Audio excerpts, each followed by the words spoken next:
And as always, we're going to be looking for accurate context, good risk management, and always exercising good patience. Anytime you're talking about fundamentals in a market and direction, fundamentals take a little bit of time to play out. We got crude oil today, kind of trading yesterday's value area really nicely, low to high.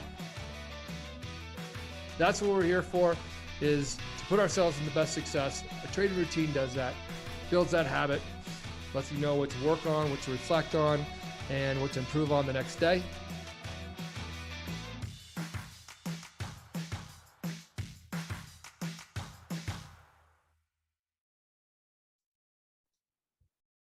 Hello, everybody. Welcome to Coach's Playbook on Tuesday, November 16th. This is our last one before Thanksgiving because we're going to be off this coming week, many of us. But in that spirit, it's almost the end of 2021. So we thought today might be a good time to go over your end of the year trading checklist. I'm joined by Dan Hodgman, Mick, and Hogue today. Mick, I hear you got a shout out for us before we start. I do. Big shout out to Sang Chung Wei, up $4,300 trading the NASDAQ today. So great job. Love seeing those big numbers. Caught Brilliant. the long, I assume. Yeah, that tends to be the story in the NASDAQ. So I think this is important, right? As we get to, I was just doing some analysis the other day on sort of the trading volume by month over the last, specifically I was doing it in the NQs because I was thinking about our traders here on what months have the volume and what months don't. And a lot of that month stuff, there's not a correlation, right? There's a lot of sort of, voodoo feelings people have about, oh, this month's a good one, this one's a bad one. The two I can tell you that are slow are where we are now, the end of November and December. So now to get this started, now is probably not the time. There's probably not going to be fortunes made, but they certainly can be lost in December. So I think you got to be careful. So today we thought we'd go over the checklist for what you should be doing at the end of the year. So I thought maybe, Mick, do you want to kick us off today? Maybe talking about a little bit about what you're doing as the year's winding down. Mick, Sure. You're not last. He didn't pick you last. I did. I No. thought about that. I was about to toss it over to Hogue, and then I'm like, no. Mick has his shallow depth of focus there. Looking very professional. He's got a microphone now. Let's send it to him. Yeah, thank you, Jack. Much appreciated. Well, I say end of year, we're looking at Thanksgiving next week, and then the last 2 weeks of the year are really, quiet. This is the time to slow things down. You don't need to ramp anything up end of year. You want to, slow things down, obviously look for some opportunities, but be conscious of what the other participants in this marketplace are doing too. We have the large institutions, a lot of the big players. I mean, they enjoy their holidays. They're going to be taking time off. We can see volume drop a little bit. And it's really a good time to, take your foot off the gas pedal and prepare for the upcoming year and get ready to, ramp things up. Couple things to think about, definitely taxes, anything you've taken out or made in the market, you want to be making sure that you've got your bones stored somewhere to cover that stuff when the IRS comes knocking. But we always talk about reviewing on a daily basis. You should really break down your year, look at things monthly, look at things quarterly, and then overall. And then, potentially, depending on how long you've been doing this too, you can compare, this year's progress or activity to previous years too. Because we, as we go on this journey, we do want to see better performance, and, we want to be scaling things as well, get smarter, get better, make more. So that's kind of what I think of come end of year. But most of all, it's just the planning for next year. What has worked for me? What do I need to do to leverage what's working? And what can I do to, what fat can I trim, come end of year and not bring it with me into next year? Yeah, the big kind of clerical thing you got to do is, of course, the taxes. Mick say, if you take one thing away from this, it's taxes. Make sure you pay your taxes. That's going to be trouble if you don't. I think that the other thing is most of you out there are probably trading for yourself. I know that it was especially important when I was trading for a firm or something. There was an added dimension of you want to be really careful about not doing anything to mess up what you'd already done so far, which if you were kind of a robot and didn't have the human feelings that are such a part of trading, then you could really, if you were by yourself, trade December like any other month. Like you have to know that the market can get funky and there can be some, what was it, 3 years ago where there was the big Christmas. Some people like trading stuff like that if you know it, but mostly psychologically, you want to be kind of protecting what you have and kind of reviewing, like Mick said. So I thought before we go to the next one of you guys here, let's go around in a circle and maybe say, what's one word that you would use to describe the equity markets this year, since most of our people are trading equity futures? I'll give you an idea. For starts, I would say it was grindy. I mean, can we just say bullish? Yeah, that's a word. Hogue. Resilient. Resilient. Mick. I like both those. The first thing that came to my mind when you brought it up was bullish. Bullish. I think it's interesting that it's good to take a step back too and think that, all this stuff that's been going on this year, I think we're in like a cycle of perpetual, everything's always falling apart. But if you looked at the chart this year, I'd be like, well, that was an easy one. I mean, I don't even remember. Maybe I'm like completely not thinking about things, but I don't remember too many anything besides just going higher, right? Yeah, a lot's been shaken off. Yeah, exactly. So as we go on in this, maybe Hope, since you raised your hand first, maybe a little bit about what you think are thinking about towards the end of November or December. Okay. Well, being a person that likes to keep a focus on what's happening next and moving forward, this is the time of the year when I really start to look back at the year. If you've kept a journal throughout the year, this is a really good time, I think, to go back and reread that journal, read your way through it.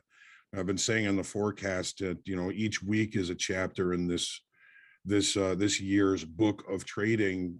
Take a look back, take a look at the lessons that you've learned, take a look at the hard times, and take a look at some of the good times too. It's all about keeping your eyes on the positives, the good things that we do, the strengths that we have, not always just about the negatives, but starting off looking backwards, coming back to real time, and then looking forwards into what you're hoping to accomplish in the next year.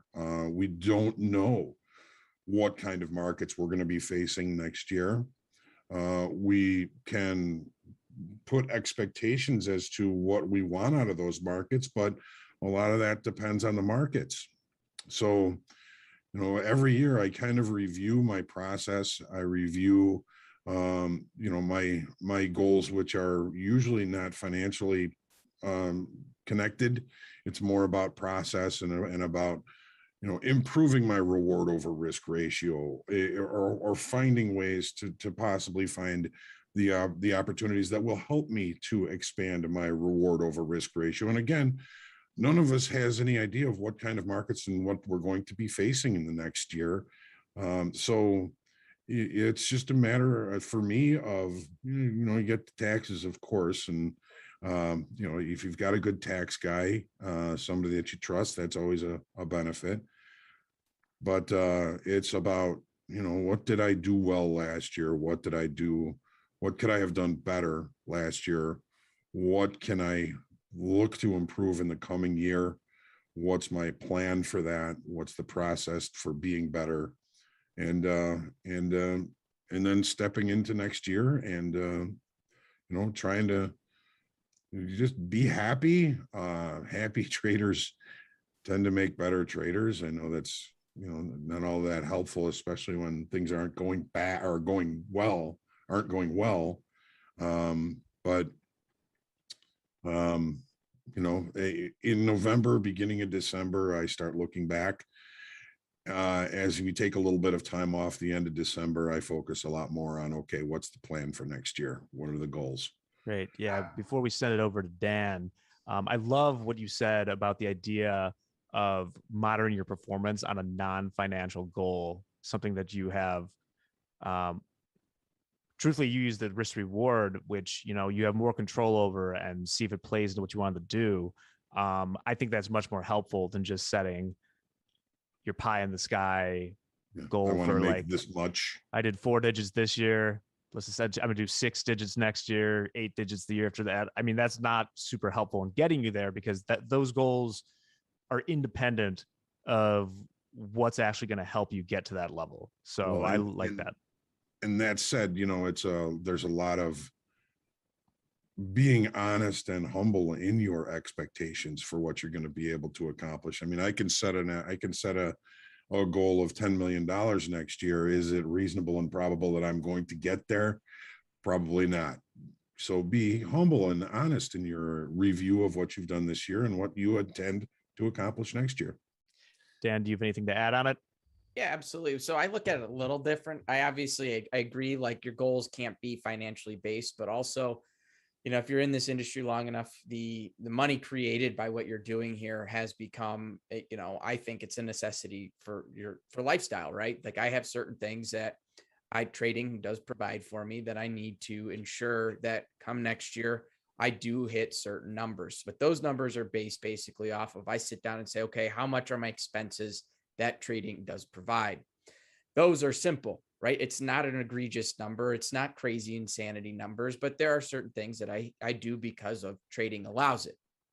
So I do have to keep that stuff in mind. That's kind of part of my planning, really, for the minimums, month to month, year over year. And those are things I pay attention to. So that's one of the big things I'll start doing this year, is just looking back. What are my costs? What are my expenses? What are some of the things that I actually do need trading to help me provide for?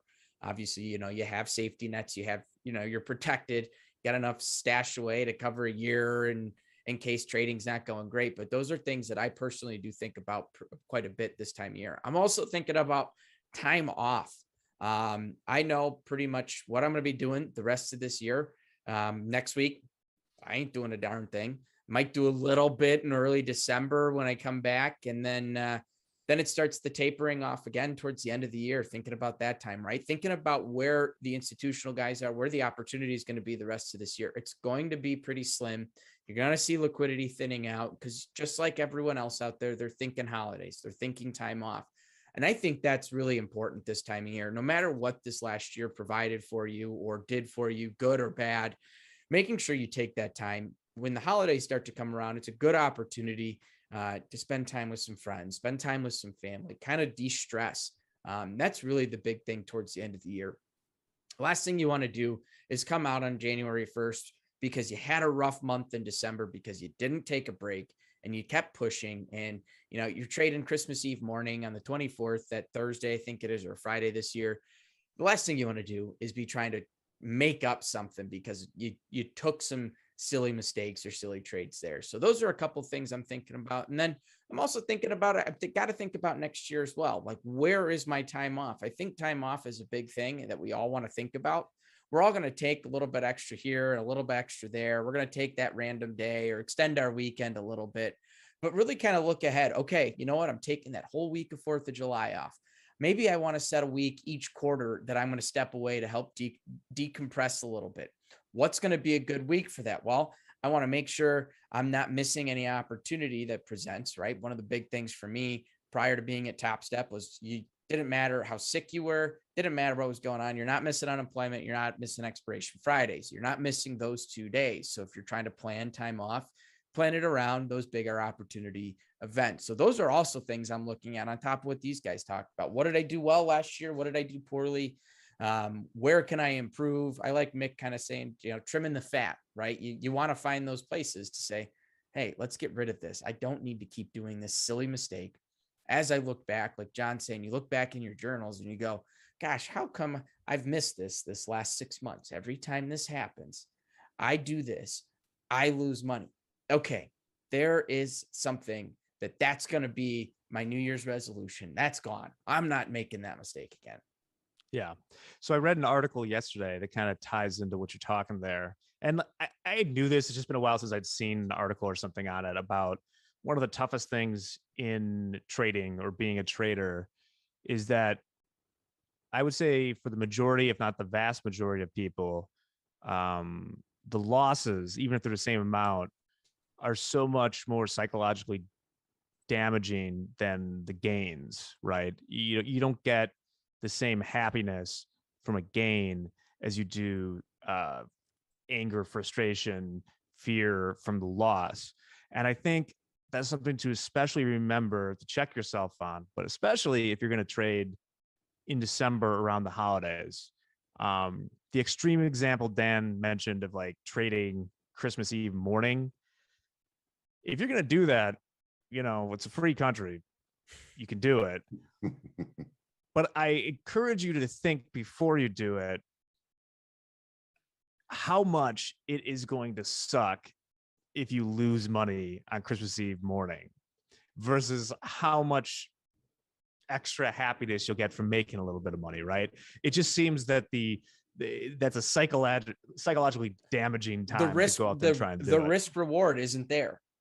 Yeah, it's going to be a funky market, especially if you're trading outrights. I meant mentally the risk reward isn't Oh, there.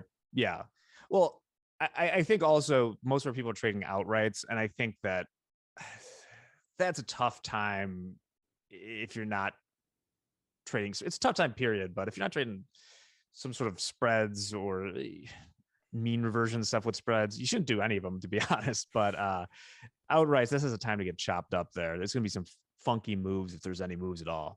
Or you'll just sit there and waste your Christmas Eve morning staring at, a couple of two lots that are this far apart in the ladder, right? I mean, that's no fun either. Go out there and enjoy yourself.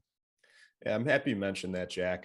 About the outrights, that is, I think, anybody trading outright positions really should only be participating when all the other participants are there. Yeah, 100%. So, Hogue, anything else here? I mean, we should take our own advice at some point and just get off and get ready for Thanksgiving. Yeah. Yeah. Well,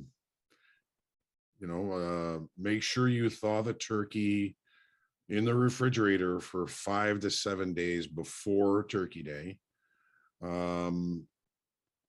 Let's see here. Don't throw a frozen turkey in a deep fryer. I was Don't going to say, deep fryer on wood. Watch some YouTube videos, frozen turkey deep fryer. But you do put the Twinkie in the deep fryer.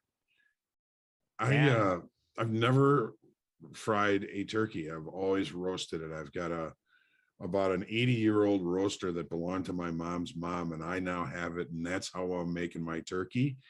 And it's the best. You can't convince me otherwise. I'll say, yeah. Go ahead, Jack. Yeah, I've tasted the fried turkey. I will not do it, not because, and I'm sort of deep fried stuff. I'll deep fry chicken. You can do it on the stovetop, stuff like that. Deep fried turkey, you got to rent one, or else you have one that you keep in your garage all year. Then you got to get rid of the oil. You know how much oil it takes? Yeah, the oil's the worst. It's just a disaster. Maybe you get some slightly better turkey, but in the off chance you burn down the house, you'll be, I was going to say a bad word there. You'll just be like the idiot on YouTube for the rest of your time. So just not worth the risk. Risk reward, not there. So on the turkey topic, one year we baked a turkey in the oven and deep fried a turkey. The deep fried turkey was much better. The following year, we deep fried a turkey and then we smoked a turkey, and the smoked turkey was much better. So if you guys are looking for the perfect turkey, I strongly encourage you to try smoking one. I will be smoking one this year. Well, that's some good advice there. Is there I'll any be coming by, Dan? Yeah, do it. Well, if there's no last minute things here, Dan, I think we probably go to the quote at this point. Absolutely. I got one from Dale Carnegie. One of the most tragic things I know about human nature is that all of us tend to put off living. I think with the holidays coming around, make sure you take a break from trading. That's not just living. Get out there and enjoy it. Enjoy some friends, enjoy some family, enjoy a little time away from the computers. And that's what I got. Yeah. One last morbid thing on that point. I also saw something yesterday where some Swedish nurse or something from a while back had compilated through like all the people she met that were dying, what their like 5 things they regretted were the most common ones. And at the top of the list is stuff like that. I wish I'd spent more time with family. I wish I had not put off doing what I want to do is like the number one. So think about that, or don't think about that. Let's not do that. It's a nice time, but it's food for thought. So on a happier note, Hogue, why don't you send us out with something nice? Sure, sure. Whatever happened this year has already happened. It's time to look forward, well, review, rest up for the holidays, and prepare for next year. It's going to be a great year. If we believe that and we know it, we can make it happen. This is going to be it for November, for the uh, coach's playbook, probably one or two in December, and then we'll see you in January. Yeah. See you then, guys.